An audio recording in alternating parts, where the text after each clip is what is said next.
사랑과 은혜가 충만하신 하나님 아버지, 어린아이를 품에 안으시고 축복하시며 이런 어린아이를 영접하는 것이 곧 나를 영접하는 것이라 말씀하셨던 예수님의 그 사랑에 힘입어 어린이 주일을 맞아 온 성도가 함께 모여 예배하게 하시니 감사합니다. 뒤돌아보건대 천하보다 귀한 우리의 자녀들을 주께로 잘 인도하지 못하였음을 고백합니다. 입술로는 믿음이 중요하고 말씀이 중요하고 예수님이 삶의 기준이 되기를 원한다고 하지만 세상의 일과 믿음을 선택해야 하는 순간이 오면 우리는 믿음보다 세상 일을 선택하였음을 고백합니다. 또한 너무 과한 믿음을 강요하여 우리의 자녀들을 교회에 질리게 하였음을 고백합니다. 제자들의 발을 씻기시며 믿음의 본을 보이셨던 예수님, 귀한 우리의 자녀들에게 본을 보이지 못한 우리의 죄를 용서하여 주옵소서. 그럼에도 불구하고 끝까지 사랑하시는 주님을 믿기에, 성령님의 능력을 믿기에 이 시간 사랑하는 우리 자녀들과 무진교회를 위해 기도합니다. 믿음은 들음에서 나고 들음은 그리스도의 말씀으로 말미암는다고 하셨으니 귀한 우리 자녀들이 예배의 자리를 사모하게 하옵소서. 도마처럼 예수님께서 찾아오신 그 자리에 있지 않아 주님을 의심하는 사람이 아니라 함께 모여 예배하는 그 자리에 있어 주님의 한없는 십자가 사랑을 체험하게 하옵소서.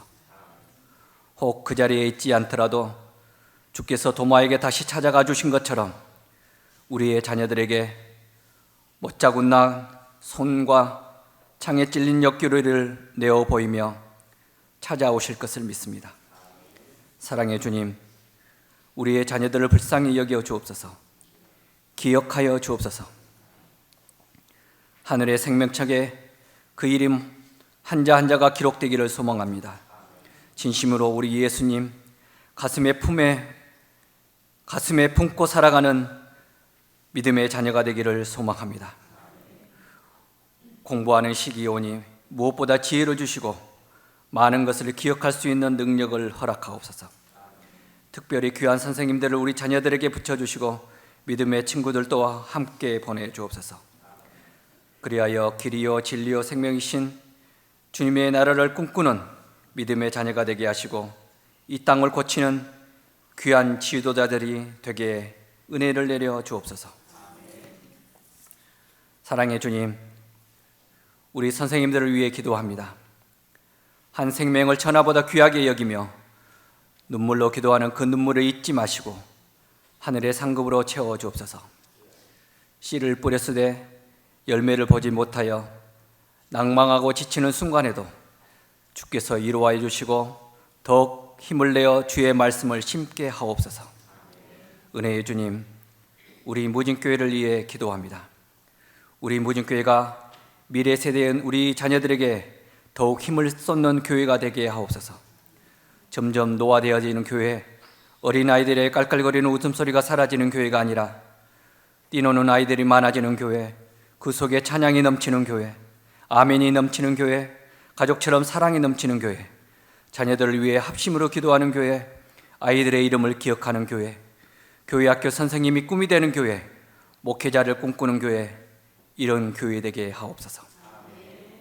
사랑의 주님, 오늘 광야의 아이들이란 제목으로 말씀을 전하실 우리 김준영 목사님과 함께하여 주시고 강하고 뜨거운 성령으로 임재하여 주옵소서.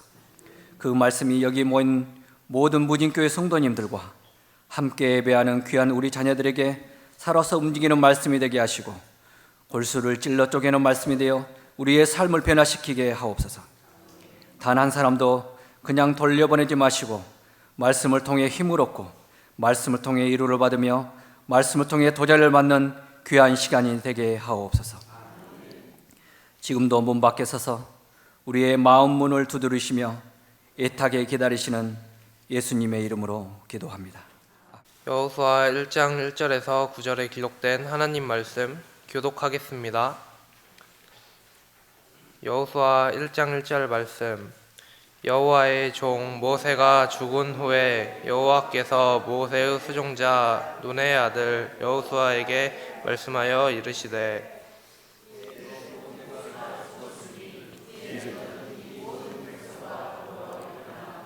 이 요단을 건너 내가 그들 곧 이스라엘 자손에게 주는 그 땅으로 가라. 내가 모세에게 말한 바와 같이 너희 발바닥으로 밟는 곳은 모두 내가 너희에게 주었노니 곧 광야와 이 레바논에서부터 큰 강 곧 유디브라데 강까지 해 족속에 온 땅과 또 해 지는 쪽 대해까지 너희 용토가 되리라.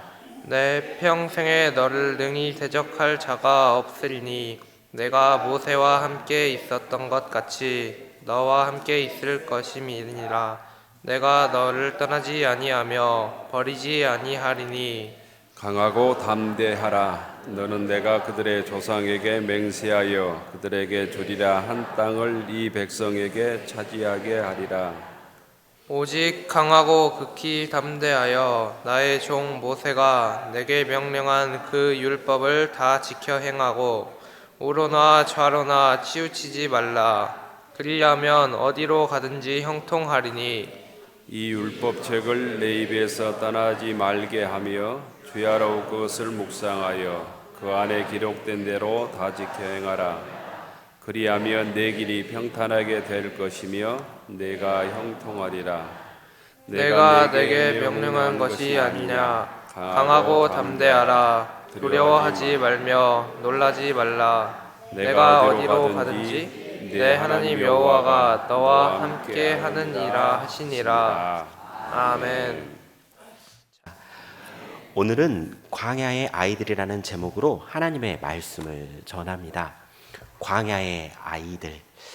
왠지 광야를 생각하면 척박하고 생존하기 어려운 땅의 모습처럼 그려집니다.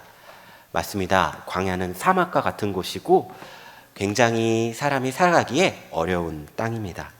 이 광야를 다루는 성경의 책이 있는데 그 책은 바로 민수기입니다. 민수기는 원래 백성들의 수를 세다라는 뜻을 가지고 있는데요. 이 책 제목은 최초의 헬라어 성경인 70인역에서 붙인 이름입니다. 광야에서 백성들의 수를 세어서 얼마만큼의 이 많은 수가 되었는지, 아브라함의 약속이 성취되었는지, 민족이 이루어졌는지를 성경에 기록한 책이기도 합니다. 그러나 이 히브리 성경에는 미드바르라고 기록되어 있는데 민수기라는 이름의 뜻과 다르게 미드바르는 광야에서라는 뜻을 가지고 있습니다. 광야에서 살아가는 이야기가 담겨 있지요. 그래서 이 광야에서 살아가는 이야기는 굉장한 큰 의미들을 많이 가지고 있는데 왜 자신들이 살아나가야 될 가나안 땅에 들어가지 못하고 40년 동안 광야 생활을 했는지, 또 지도자였던 모세가 왜 가나안 땅에 들어가지 못했는가 하는 그런 이야기를 담고 있습니다.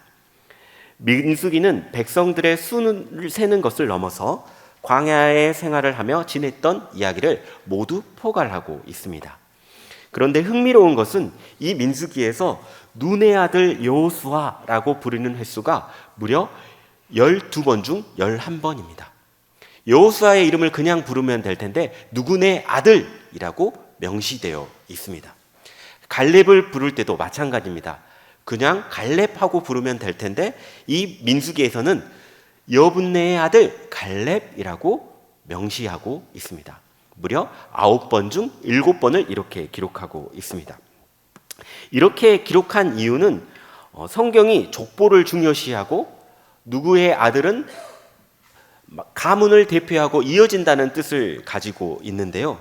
저는 여기에서 세대의 이동을 하나님의 약속은 이어진다는 사실을 발견할 수가 있었습니다. 누구의 아들인 것은 그것이 그냥 혈육에 관한 것이 아니라 하나님의 약속은 세대를 이어져서 이어진다라고 하는 이 약속의 말씀이 기록되어 있습니다. 창세기 12장에서 하나님께서 아브라함을 부르시고 땅과 자손의 약속을 하셨습니다. 그 약속은 세대가 세대를 통하여 이루어져 가는 것을 우리는 볼 수 있지요. 민수기라고 하는 그 광야의 생활 속에서 한 가지 성취된 것이 있습니다. 그것은 민족이 이루어졌다는 사실입니다. 그 백성들의 수를 세보니 이거는 단일 가문이 아니라 이미 하나님의 약속의 성취가 그 가운데서 이루어졌다는 것을 확인할 수가 있었죠. 그런데 한 가지는 아직 성취하지 못했습니다.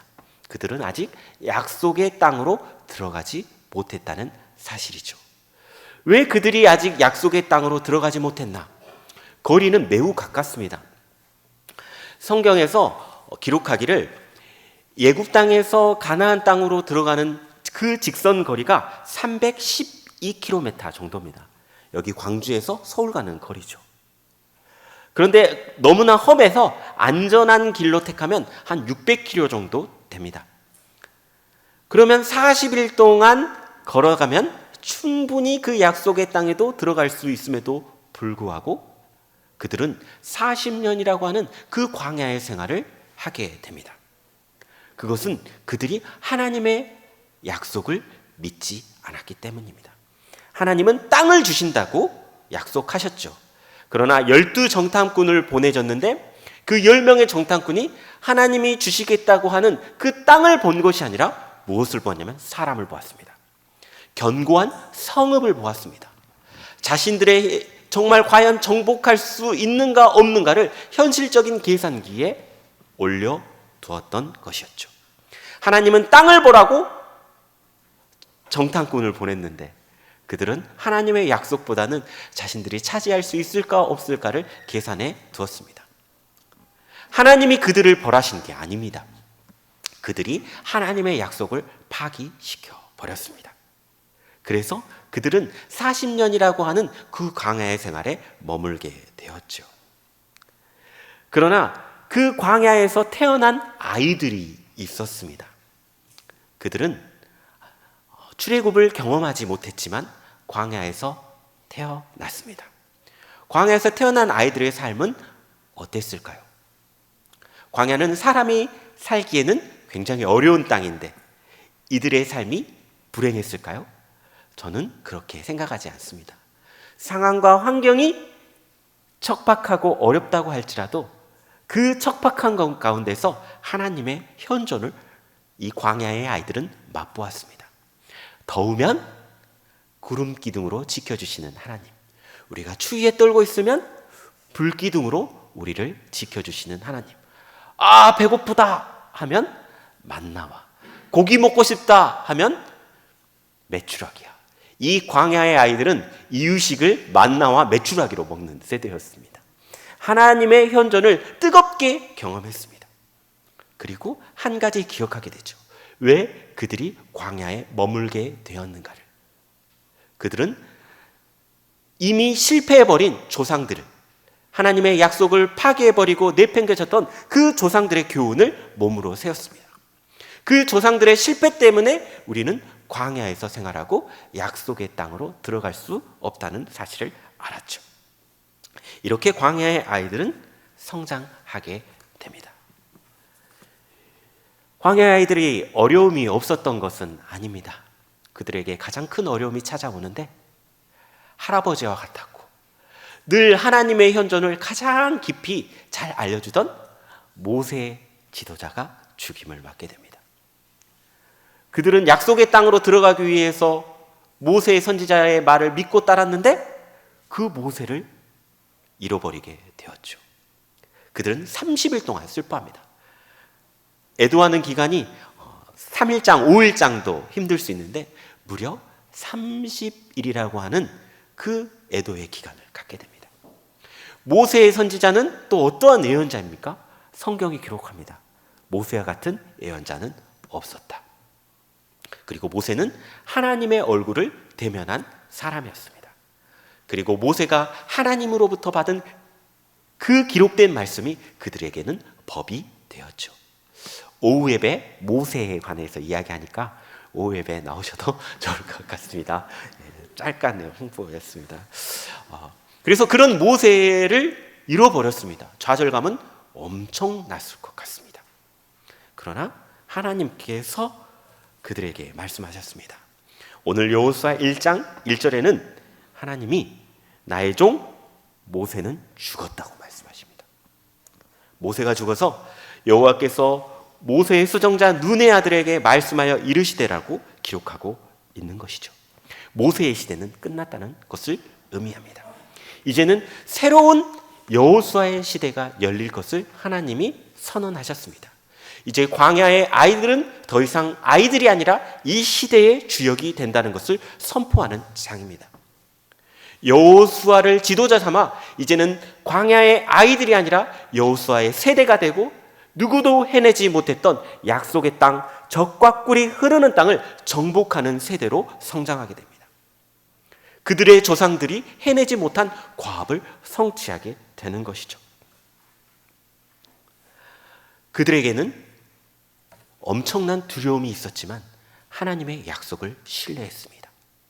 뻔한 이야기 같지만 우리가 너무나 뻔하고 쉬워서 놓치는 것일 수도 있지만 그들은 하나님의 약속을 믿었기 때문에 가나안 땅을 상속받을 수가 있었습니다. 이것이 전부입니다. 다른 어떤 전략은 없습니다. 하나님의 약속을 믿었고 그 약속의 행진으로 걸어갔기 때문에 그들은 가나안 땅을 자신들의 유업으로 받을 수 있게 됐죠. 그러나 그들이 걸어갔던 길은 쉽지 않은 길이었습니다. 가장 첫 관문은 범람하는 요단강을 건너는 것이었습니다. 그들의 선조들도 홍해를 건넜습니다. 모세가 지팡이를 다 하고 하늘을 향해 손을 들고 기도를 하자 거대했던 그 바다 홍해가 열렸습니다. 바닷물이 갈라져서 그 강을 지날 때, 홍해를 지날 때 노래를 하며 찬양하며 그 바다를 지나갔죠. 그러나 그들은 전혀 다른 현장에 있습니다.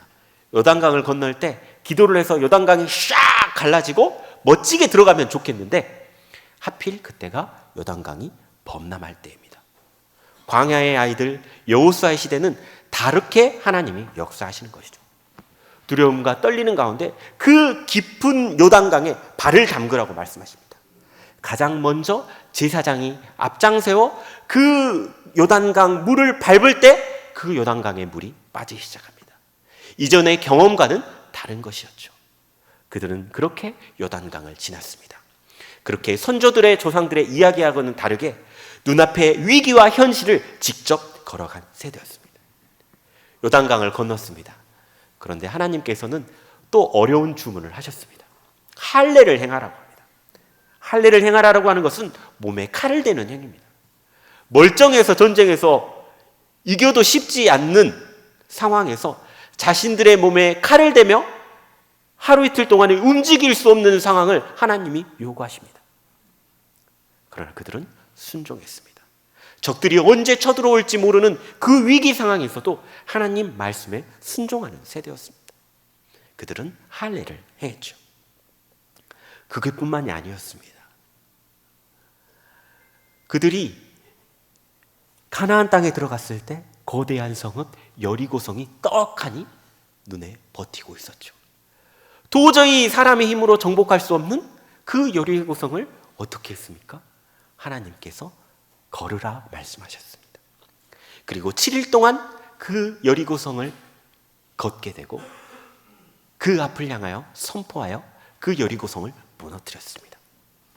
이 광야의 아이들은 여호수아 세대가 됐고 그 조상들이 해내지 못한 대단한 일들을 성취해냈습니다.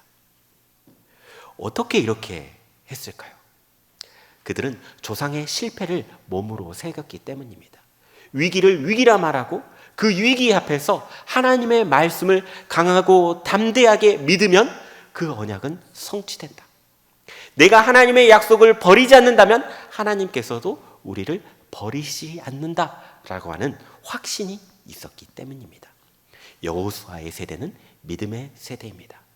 저희 아이들이 저는 믿음의 세대가 되었으면 좋겠습니다. 지금 우리 사회는 새로운 광야의 시대에 살고 있습니다. 새로운 광야의 시대는 곤모술수와 경쟁이 치열한 세대에 살고 있죠. 승자가 모든 것을 독식하고 약자들의 생존은 보장받기 어려운 시대에 살고 있습니다. 먹을 것은 넘쳐나는데 먹을 것은 없고, 마실 것은 풍족하지만 마실 것이 없는 시대. 이념과 갈등으로 누군가를 죽이고 경제적 양극화로 생존하기 바쁜 시대. 우리는 새로운 광야의 시대에 살고 있습니다. 교회가 교회다움을 잃어버리고 그리스도인이 그리스도인의 다움을 잃어버리는 시대. 우리는 광야에 살고 있습니다. 그러나 우리 아이들은 우리의 실패를 넘어서 새로운 하나님의 약속을 상속하며 약속의 땅으로 들어가면 좋겠습니다. 우리가 그 다리가 되어 우리의 실패를 넘어서 하나님의 약속을 상속받는 우리의 아이들이 되었으면 좋겠습니다. 먼저 광야를 지나기 위해서는 광야가 무엇인지 알아야 합니다. 우리의 위기가 무엇인지 우리의 현 주소를 제대로 파악해야 합니다. 다 아실 겁니다. OECD 기준 자살률 부동의 1위, 노인 빈곤율 1위, 저출산 1위, 은둔형 외톨이 서울에만 13만 명의 청년이 있습니다. 1인 가구당 부채가 9,170만 원. 20대 자살의 54%가 자살입니다. 엄청난 사교육비, 늦은 결혼, 인구 감소는 이미 결정된 미래입니다. 바꿀 수도 없습니다. 지금 우리가 보고 있는 이 아이는 천하보다 귀한 아이들입니다.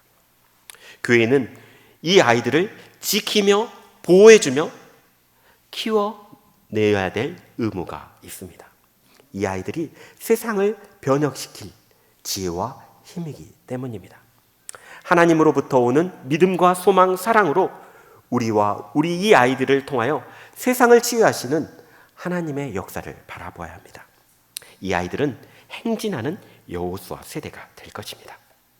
이 위기를 통하여 신앙교육의 근본을 성찰해 볼 좋은 기회입니다. 적극적인 습관은 반복할수록 강화되지만 수동적인 습관은 반복할수록 약화됩니다. 우리의 신앙 교육이 나는 안 되면서 아이에게 해라 하는 것은 아닌가? 내가 할 수 없는데 우리 아이들에게는 해야 한다라고 강요한 것은 아닌가 돌이켜 봅니다. 흉년이 들면 세 가지의 위기가 찾아온다고 합니다. 첫 번째는 양적 위기입니다. 소출의 감소로 이어집니다. 두 번째는 질적 위기로 이어집니다. 곡실의 품질이 현저하게 저하되죠. 그리고 세 번째는 지속적인 위기입니다. 다음에 농사를 이어갈 종자를 확보하기가 어렵습니다. 흉년이 들면 어려운 얘기가 그 구조 자체가 반복되어서 위축되고 지속적으로 감소될 수밖에 없는 구조입니다. 저는 이 흉년이 우리 한국교회와 같다고 생각합니다. 우리는 영적인 흉년에 살고 있습니다. 양적인 위기는 말할 것 없습니다. 교인이 감소하고 교회의 수는 늘었지만 목회자의 수는 늘었지만 정작 교인의 수는 감소하고 있습니다. 질적인 위기는 어떤가요? 한국교회 참 많이 욕먹고 있습니다. 매력이 사라집니다. 다니기 싫어합니다. 이런 질적인 위기로 이어졌습니다. 그런데 가슴 아픈 것은 교육의 위기이기도 한다는 것입니다. 다음의 세대가 새로운 시대를 열어갈 가능성, 그 가능성이 될 것이라고 사람들은 기대하지 않습니다. 이 흉년의 고리에서 어떻게 끊을 수 있을까를 고민해 보았습니다. 그 답은 신앙 교육밖에 없습니다. 신앙 교육이라고 해서 아이들에게 강요되는 교육이 아닙니다. 이 신앙 교육은 부모도 교육받아야 하고 자녀들도 교육받아야 하고 우리 모두가 항상 적극적인 습관, 선한 습관을 반복적으로 하는 것, 이것이 바로 신앙 교육입니다. 이 교육만이 이 영적인 흉년의 위기에서 탈출할 수 있을 것 같습니다. 우리 아이들이 요즘 은둔형 외톨이가 많이 있습니다. 말을 들으면 좋을 텐데 말도 듣지도 않고 방 안에 숨어버렸습니다. 왜 이렇게 되었을까 곰곰이 생각해 보았습니다. 하라는 것은 많은데 아이들의 요구는 들어주지가 않습니다. 대화는 있는데 그 대화 속에서 진실한 마음을 발견하기는 힘듭니다. 왜 이런 상황이 벌어졌을까요? 아이들은 왜 교회를 찾지 않게 되었던 것일까요?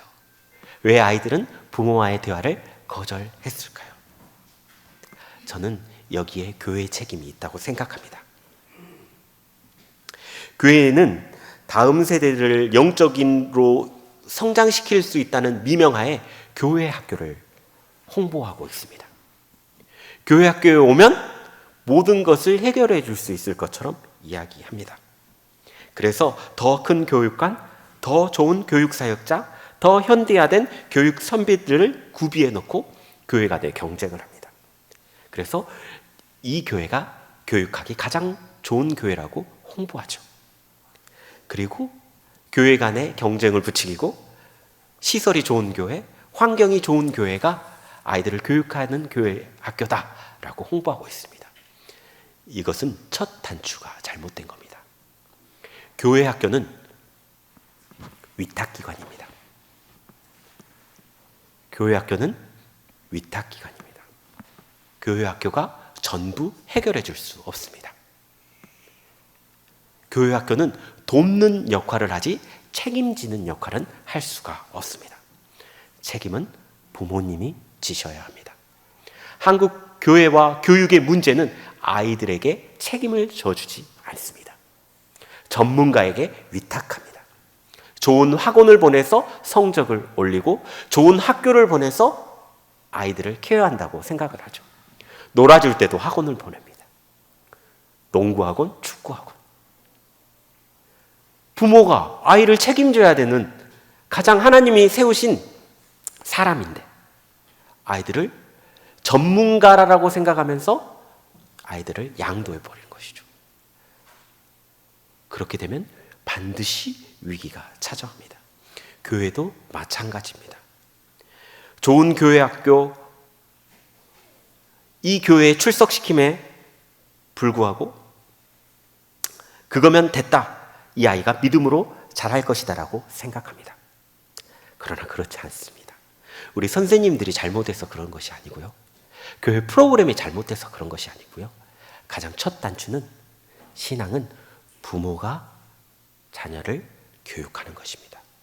그것이 세대와 세대를 이어지게 하는 비결입니다. 여호수아는 눈의 아들입니다. 갈렙은 여분의 아들이죠. 부모가 자녀들의 신앙 교육을 등여시하고 교회만 데려다주면 됐다라고 생각하면 아이들은 언젠가 교회를 떠날 것입니다. 왜냐하면 교회의 참다운 매력은 이 교회라고 하는 예배당에 있지 않고 하나님을 나누는 신앙 고백의 본질이 있기 때문입니다. 집에서 하나님의 이야기를 하지 않는데, 집에서 하나님의 말씀을 나누지 않는데 어떻게 아이가 자라나겠습니까?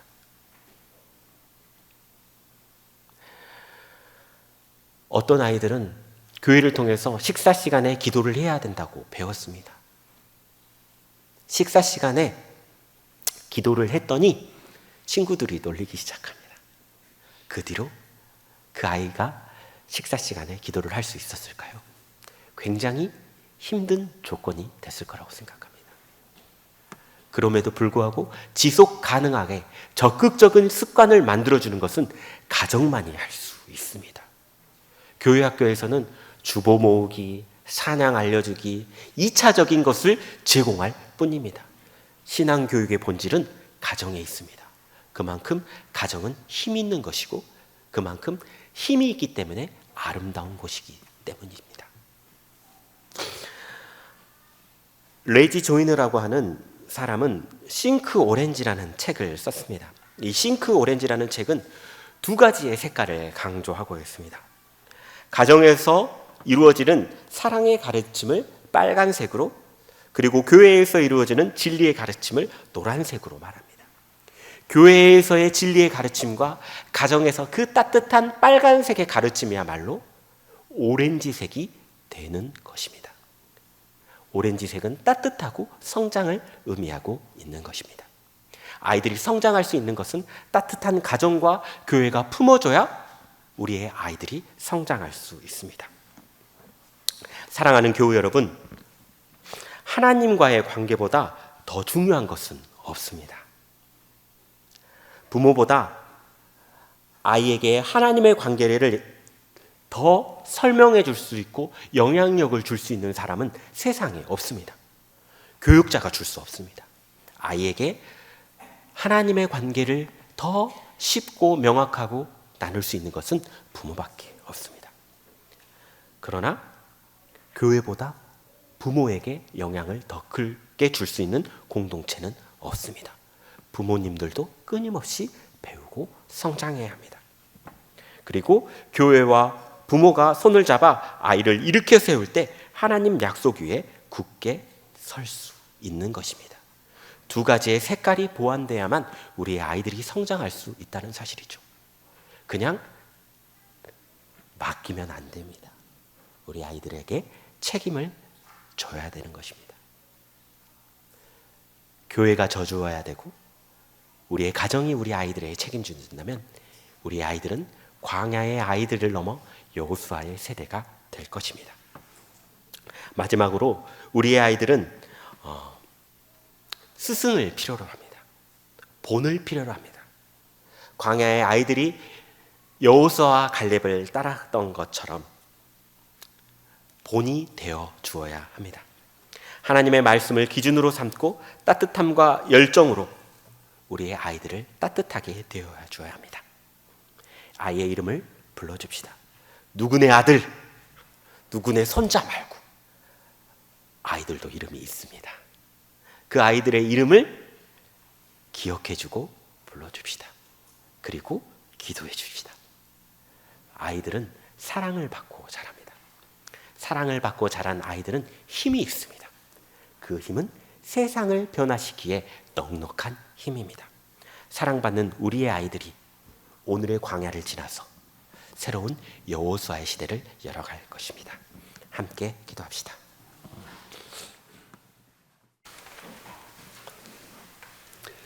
하늘 우러러 축원하옵나니 이제는 하나님께서 우리들에게 복을 주시고 우리들을 지키시며 주님께서 우리들을 맑은 얼굴로 대하시며 은혜 베푸시고 성령께서 평강 주시기를 어린 유질에 주님께서 맡겨주신 우리의 자녀들을 주의 말씀으로 가르치며 믿음의 부모로 살아가기로 다짐하는 무진교회 교우들 머리 위에 우리의 가정과 일터위 위에 사랑하는 우리의 자녀들 위에 이제로부터 영원까지 함께하여 주시기를 성부, 성자, 성령의 이름으로 간절히 축원하옵나이다. 아멘.